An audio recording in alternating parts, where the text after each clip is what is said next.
Good morning, interwebs, and everywhere in between. Had a lot on my mind, and these early morning sessions seem to be the most profound ones, at least internally. I don't know how much comes across on the airwaves, or I don't know, what is it on the internet? It's like wires and Wi-Fi, and I don't know. Anyway, so I don't even really know how to couch this. I don't even really know how to talk about it because I've had my own version of it. Okay, like probably. I want to say it's probably about 5, 6 years ago that there was some presuppositions that I had regarding Christianity, the Bible, religion. There's some things that I never thought to question that were really coming into doubt for me. One of those was being an everlasting hell for both philosophical and textual reasons. Another one is like the idea that, how do I say that you can serve God. Like I really come to understand, and this all started probably about 5 or 6 years ago, that the idea of serving God is just absolutely ridiculous on any level. I mean, it belies just a total misunderstanding of who and what God is and his nature. I mean, Christ came to serve, not to be served. So I began to get this wacky idea in my head that if I wanted to serve God, then I needed to let him serve me. And it's just revolutionary ideas like that that turned my faith on its head, that didn't come out of a vacuum, that didn't come from some fad preacher that was just, coming up with some new trend.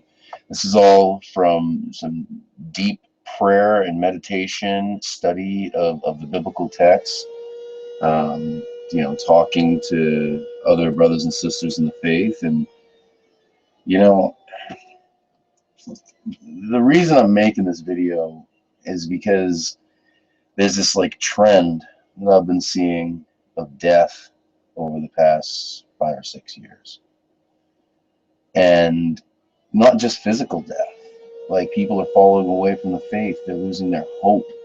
They're losing their dreams, their commitments, And so I was talking about this to someone the other day, and they're like, well, you're just getting older, you're seeing more stuff. That's inevitable. I'm like, I don't know. I've always been a pretty observant guy. I'm 36 years old. Things started really cranking up when I turned like 29, 30, around there, and it's like a good 10 people who are close to me have died in the past 6 years. 7 or 8 people that have been close personal friends, sometimes even closer than friends, have renounced their faith and said that they no longer believe in God. On top of that, you have people radically shifting in their beliefs. It's a product of what some would call the social singularity. I mean, we have both a social and a technological singularity. I'm not going to bore you with an explanation of that, but suffice it to say, if you could plot change technologically and sociologically, society, you can plot that, rate of change on a graph. What you'll find is it's not like this slope like this. It's not like this even slope. It's more like a ski slope, more like a logarithmic scale. And the funny thing about logarithms is there comes a point where you approach infinity. That's known as the singularity point. And that's when anything that can change does change. We're seeing that technologically, and we're seeing that sociologically with the application of the technology to our social structure via the internet. So, I mean, and that's an easy way to explain the apocalyptomania and all of the social unrest. The fact is as a culture, we're experiencing a level of interconnectivity and communication heretofore unknown, unheard of. It's quite traumatic on the whole human organism of humanity. So I don't have a problem with like things getting crazy. But trends are trends, and those are what we need to address. You know, just random craziness. People look. Blacks and whites have been fighting ever since there were blacks and whites. We're, I mean, I make friends with blacks and whites, and it irritates me when people get derisive over my claims at multiracialism, because I am not, strictly speaking, white just because I look like it. And no, I'm not Rachel Dolezal. She's a disgrace. But anyway, I digress. Can I even talk? So anyway, what I'm saying is, you got typical craziness. And that's to be expected. You know, religious bigots are always going to be persecuting those who disagree with them. Birds of a feather are always going to be flocking together. You know, you get this certain kind of person who's always going to be self-flagellating, looking to blame their own people for every ill in the world. And you get this other kind of megalomaniac who thinks that their people deserve to be on top. Whatever. It's the oldest story in the book, and people acting like it's new only reveals their ignorance. That's all. So what I'm concerned with is when I see things moving in a direction. And I do very much see things moving in a direction, very frightening direction. Frightening, but exhilarating at the same time. And I want to cast a real bleak picture first that will beget some wonderful hope. The church is dying, if it's not already dead. There is no identity to what you could call the church. And you've got these factions that are trying to own it, but all they're doing is further tearing her apart, like Solomon's baby being cut to satisfy the two mothers. It's absolutely absurd to see Protestants, Catholics, Orthodox, other, whatever, all trying to claim that they own Jesus. And this is the very thing that's destroying the church. You know, from the very first days, debate and discussion, dissent.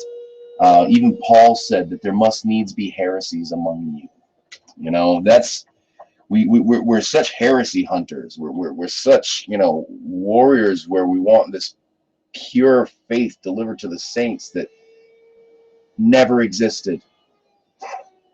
Okay, you really did you read the Gospels?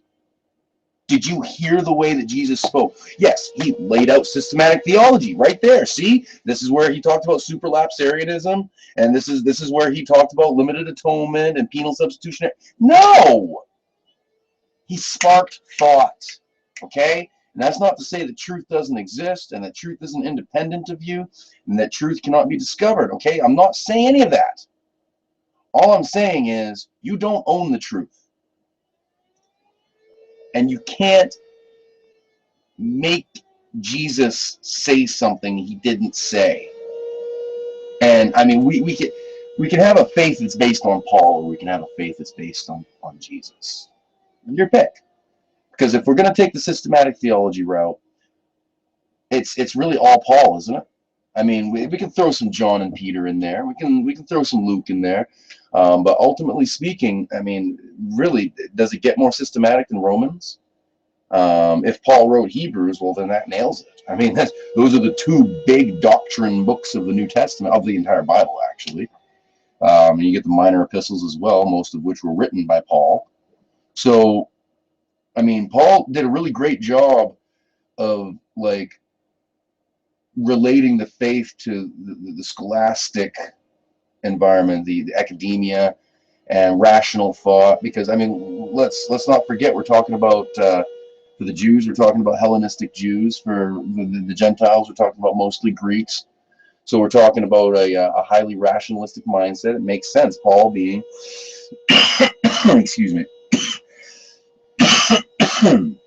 Paul being the apostle to the Gentiles, that he would use Gentile rationale, the popular Gentile rationale today. Yeah, I know it sounds like new perspective on Paul, but it ain't yet. Anyway, I don't know. I'm getting really sidetracked here. What I'm trying to say is Jesus, when he spoke to us, asked a lot of questions, told a lot of riddles, and just really sparked a lot of thoughts. He liked to contradict popular notions, not for the sake of giving necessarily a pinpoint counter proposal. Um, like the rich young ruler. Um, I'm giving up everything. Well, this you lack. Give up all you own to the poor, and follow me. It's like you can hear the language of hyperbole there. You can hear that this is not obviously the guy didn't give up everything, and Jesus wasn't asking him to sell every last penny of everything. He was illustrating a point, and that's what I see Jesus doing over and over again, is illustrating points, and they're always relational points. I see Paul trying to sift through that, um, make it make sense to the Greek mind, which, as he says, it's foolishness to the world. The wisdom of God is foolishness to the world. So I get really frustrated these days with the bloodless theology that courses through the veins of the modern Christian animal. I get really frustrated with this mathematical mentality who seems to think that if we can just derive the right principles, then we can just plot God out on a piece of paper and this is what he is. It's, I've already made a video about that. There's a reaction taking place. You get the division in the church. You get the prevalence of this social media and people communicating. You get science. Really, that's a kind of linchpin, isn't it? Science. What gave us GPS and the internet and all of these wonderful things. When you pick a fight with the wrong guy, you gotta chuckle to yourself when you lose. And that's kind of what the church did in picking a fight with science. I don't really take a firm stance on evolution because that's not really, I don't really know. I'm not an evolutionist. I'm not a biologist. I can take devil's advocate and argue one side or the other. I mean, I think that macroevolution has a lot of big problems, and I think abiogenesis has some seemingly insurmountable problems. However, this is not a dogma to me, and it's not something that I know enough about to actually be dogmatic about. So when Galileo starts charting out planet movements and starts saying that, well, these things are going around the sun, not the earth, the church picks a fight with the wrong dude when they pick a fight with science. And I don't know why they would anyway. All truth is God's truth. Now, let me be fair. This is a small segment of religious oligarchs responsible for this mentality. The vast majority of religious people that I have known have been highly rational, thinking people who reason out their faith and respond to reason. However, as Caesar Milan said, dog follows strong leader. Dog follows strong leader who confident, who know what he's doing. Human, the only pack animal who follow unstable leader. And damn, if that ain't the truth, man. You look at our world leaders, and it's, look at Donald Trump. He's a fucking loud-mouthed gas bag. I mean, I guess I could be friends with him, have a beer with him, but there would come a point where he would probably cross some line just because he thinks he owns everybody. But hey, you know what? Fuck it. Who else do you want as commander-in-chief? All I'm saying is this is the type of people we follow. Doesn't that say something about us as a people? I mean, this is the way religion goes. This is the way politics goes. The guy making the most noise, the guy saying the most sensational things, the one taking the most audacious stances. I think a lot of it has to do with our respective strength and that fearless challenge of the status quo, which is a good thing. Unfortunately, we tend to overlook some rather pivotal eccentricities for the sake of our hero worship. Humans love a narcissist, and none more so than America. And you can see it in our politics, and you can see it in our church. Who's the number one religious guy in America today? Anybody? Anybody? I'm going to give you a second, because the moment I say it, you're going to be, oh yeah, of course. Joel Osteen. Joel Osteen, okay? That mush-brained, new age, faggoty, limp-wristed, talking out the corner of his mouth, silver-tongued little punk that, look, any of us anyone who works for a living, anyone who has calluses on their hands, anyone who's lived real life will spend 5 minutes with a douchebag like Joel Osteen before they've had enough. It's like, what the hell? You're gay or something. He's just one of those dudes. He's useless, absolutely useless as a human being. Yet, because he says nice things about people, inspiring things that any idiot could read out of a friggin' Hallmark card, and the whole nation is following behind him. Why? Because he makes them feel good about themselves, even if they don't have a damn reason to. So that's another thing that's toxic to religion, when it becomes all about how you feel. Those of us who seek truth see the bullshit. I don't know how I've kept my faith with this war against it. So many names pop into my head. I don't blame them.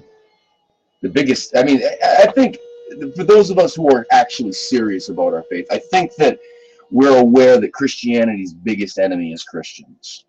I think that we're aware that the biggest problem with the church is the church itself. For those people who have a problem with that statement, I lovingly encourage you to very carefully but firmly put your hands on your shoulders and lift your head directly out of your ass. Okay? It ain't good being up there. You need to smarten up. The biggest problem with the church is Christians. We think we know everything. We think everybody needs to listen to us. That show that Jason did on the goats and sheep was spot on.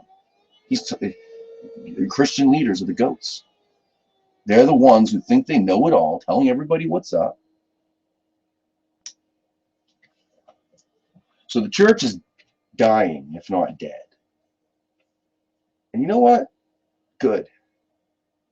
I'm glad. Because the church is not the ecclesia, or ecclesia, however you want to say it. The church is not the body of Christ. It's not the called out assembly. I don't care about discussions of where the word church came from or how we ended up using it interchangeably with the Greek word ecclesia. But the fact is that we don't use there's an ambiguity to the word that undercuts its meaning.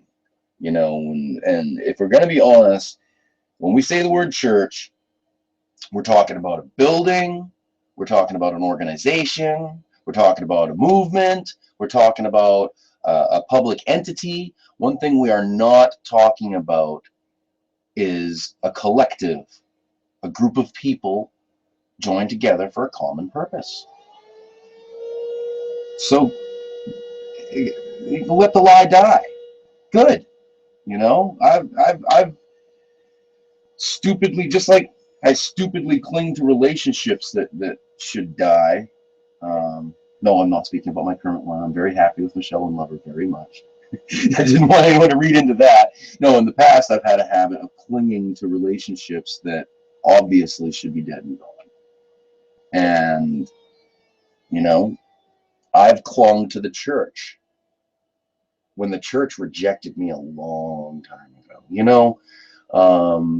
About 6-7 years ago, I was getting really popular in this one church, leading a couple of worship teams.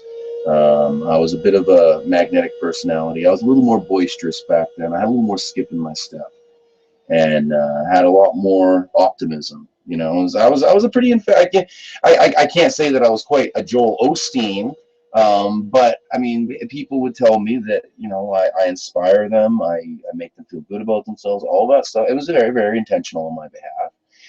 It's not as though I was particularly happier back then. I was just um, more cognizant of my public role. And, you know, it's almost like my popularity was in spite of the church, because the congregation loved me. After every set, I'd have to try to find a way to get out of the damn sanctuary, because there'd be like 20 or 30 people swamping around me trying to, talk to me, say, have a conversation, you want to come jam with me sometime, or hey, let's have a Bible study. It's like, I don't know why I'm so special. I'm just some dude up on stage. There's probably 40 or 50 other musicians in this congregation here. But, it's again, back to this stupid iconography and hero worship and whatever. But the point is I was very popular with the congregation. They were very responsive to me. Um, had a real hard time with the eldership. Had a really hard time with the older members of the worship teams. Um, and it just, I don't know. I'm going to get on a rabbit trail here. All I'm saying is that the church rejected me. I've always had a deep, deep, deep faith in Christ for as long as I can remember. And I've always been at odds with the church. And it's coming into view. Why? Well, because the church itself proper is the enemy of Christ. Not the people that make it up. No, no, no, no. This embodiment of Nicolaitanism. So, I'm really glad that God revealed to me that He's going to reconcile everybody. I'm really glad that God revealed to me that you were never out of His grasp. Because if I didn't believe that, I'd have a real hard time dealing with some of the things that I've heard lately. Some people who mean so much to me saying that they don't even believe God exists. I can't imagine how bleak that is. I mean, I've had serious doubts, and I've wrestled with God. I mean, just the idea of truly being alone. Oh. So, I mean, and not that I mean, if that was the case, I mean, I would accept it. It wouldn't sit well in my stomach, but how comforting can any delusion be when you know it's a delusion? So, um, the the falling away of the faithful and the faith of the faithless, is that what I named this one? There's a reason for that. Now, I don't know if you caught the common theme, but Christians are the enemy, church is the enemy of Christ. There's a problem with religion, people falling away. The common theme is this is really a symptom. It's a part of the process of revealing the lies of what we thought we believed. What I'm trying to say is most Christians are functionally atheists, and the lie is just unsustainable. And so many atheists, they actually have Jesus in their hearts. They just can't see it because of all these fucking wackos over there who are yelling Jesus rocks and shit. It's really weird. And I got this inclination the first time, like maybe 2 or 3 years ago. And the more I see it, the more I see it. I'm gonna take advantage of this moment to embarrass my very, very, very good friend Haley, one of my best friends, in fact. Um, Haley has a very Christ-like heart in so many ways. She hates Christianity, hates religion. I don't even know if she has an actual opinion on the dude himself, just because, well, I mean, to her it's an imaginary friend or something. But um, I mean, really, if every Christian acted like this heathen, the Great Commission would already be accomplished. How ironic is that? You know, that the ones that are standing in the way of the propagation of the gospel are the ministers of the gospel themselves. And the ones who are actually living out the gospel are the ones who reject it. And David Michael Gregg told me one time that you've got to be an atheist before you can be a real theist. You know, you got to reject God before you can actually accept him. And I wrestled with that for months. And I still think that there's a profundity to that statement that can be explored to a greater depth. But part of what I got from that is that it's not that we should play with atheism. It's not that we should, like, go out of our way to reject our faith or anything. It's that if we're honest with ourselves, we already have. And we're not being honest with ourselves. That we've already rejected God. That we already don't believe in him. And most of what we do, going through the motions, it's a social game to belong to something bigger than yourself. But there's no real commitment. You know, there's no real faith, no real belief. And you can only really believe in God once you confront that fact and see him at work beyond that. And for me, I've had a couple of watershed moments in my life where I've just laid it on the table, been like, all right, I'm done. Screw you. Find another little friggin' sock puppet. I'm done, you know? And he crushes me with kindness. You know, so the last little anecdote I'll tell you, because I am getting long-winded here. Probably about, oh yeah, by the way, I did quit smoking about 3 months ago, so still just clearing out the last of it. Smoking cigarettes anyway. Been smoking a lot of mugwort. It's helping with lucid dreaming. Rabbit trails. Squirrel! Anyway, so last little anecdote I'll tell you is probably, I want to say, 8 or 9 years ago, I was volunteering at this Christian music festival in Guilford, New Hampshire called Soul Fest. And me and my buddy Roger Prue were the last two guys on the grounds because everyone else had jobs to get back to. You know, the festival was over. So we were there cleaning up after everyone had gone, which was a bit of a task. They left us quite a bit. And I was getting all grumbly, you know. I was getting all gripey and stuff. This was not a banner weekend for me. As one who has a habit of being confronted with ex-girlfriends, this one was particularly unpleasant. Good old Pamela. Pamela was this chick who, like, totally threw herself at me, like, a year before then. We had a hot and heavy relationship for a few months. Ended up actually, like, living together for a couple of months before it all blew up. And I was the one who ended it. I was the one who I caught her in a yet another lie, and so I kicked her out of the car in the middle of Lewiston and didn't look back. I was like, screw you, bye. Yeah, I know. Okay, I was a dick back then. Don't bitch at me now. I'm 36. This was like 10 years ago. So anyway, the next year she was there at Soul Fest, and she like was one of those busybody chicks who, it's not as though a lot of people really liked her or anything.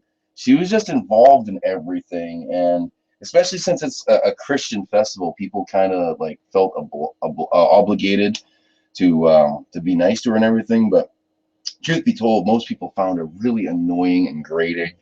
Um, Anyway, so that whole time there, I mean, it was so stupid too, because I was like past everything, I was over everything, and kind of remorseful. And I walked up to her, seeing her there, I was like, hey, I kind of miss you. Sorry for how things happened. She just did that stupid chick thing. How dare you? Blah, blah, blah, blah, blah, blah, whatever.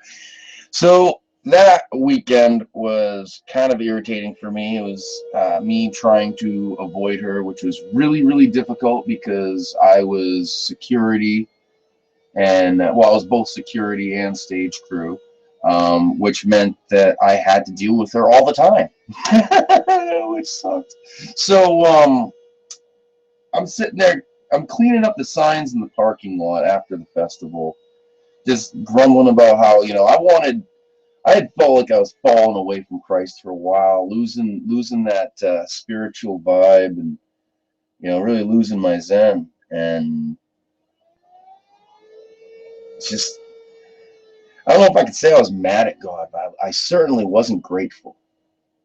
And when you're not grateful, bad things happen inside of you. And you know, I dropped the signs at one point because there's like 5 or 6 of those sandwich board signs, and I dropped them on my toe. I jumped up and down, and I don't remember what I said, but it was something blasphemous, which is very, very out of character for me. And I stopped for a second, and I thought, I had had a shit ass attitude that whole weekend. Every friggin' assignment they put me on, I griped about, I bitched about, I whined about. I bitched about having to deal with Pam and having to deal with just the stupid Christian games that they play there, and all the vendors looking like a den of thieves in the temple to me, and it's just a bunch of bitching, griping, wretched attitude. And I stopped for a second, and it was like, it almost felt like Jesus was hugging me, I guess. Not literally. Of all the ways that I'm not quite all there, that's not one of them. I didn't have a tactile hallucination. I'm just trying to describe the sensation inside. It was almost like I felt like God was just loving me, and yeah, I don't really know. I can't describe it. It just felt like he was just really loving me, and I started crying. I can't describe to you just how shitty my attitude had been all weekend. I was just pissed at everyone and everything. I was not in the spirit of worship. This is supposed to be my one vacation out of the year where I reconnect with God, and I was pissing all over his friggin' podium. And he was just loving me. And that's what I'm talking about when I say he crushed me with how gentle he is. He crushed me with how deep his affection is. That song that the David Crowder Band covers, John Mark McMillan's song, "Oh How He Loves." Uh, every time I hear that song, I can't help but think of moments like that when it's really just, it's been real. And if people had more experiences like that, or sought them, or actually wrestled with God rather than just saying, oh well, then we wouldn't have this rash of people falling away from the faith. We'd have a radically transformed faith that actually has some fucking legs, rather than sit there blaming all of its problems on spiritual realities that don't even have any basis in truth. If you don't get irritated at people who say, look at what the devil did, the devil's doing this, the devil's getting my way here, or even blaming all their success on Jesus. I mean, giving thanks is one thing, but how about we take some friggin' responsibility? The church is not a support group. The body of Christ is not this crippled, limping, lame bastard child in desperate need of health care. It is the triumphant, victorious hand of God present here on earth. Can we get the fuck over ourselves? I'm really sick of this stupid religious bullshit. I actually want to know God. And most of you assholes don't give a shit. All you want is to use Jesus. You want to jump through some hoops, get your prayers answered, have your little Sunday go to meeting social club, and call it good. You certainly don't want the man changing your life. You certainly don't want to love your enemies. And you certainly don't want to admit that you are wrong and that you're a sinner in need of a savior. So, yeah, good job, church. Keep chasing people away. Or, hear me out. Here's a radical idea. What if? What if we could stick to some core things? Like Jesus. That seems like a good place to start. Stick to Jesus. And you know what? The Bible's great. I love the Bible. But when it's called a sword, that's metaphorical. You're not literally supposed to hit people with it. So let's start with Jesus first and see what Jesus did with the Bible and try to follow suit. Let's read the Bible through Jesus. Okay? Let's have a religion that's based on a person, a principled person, rather than these set of assumptions about the person.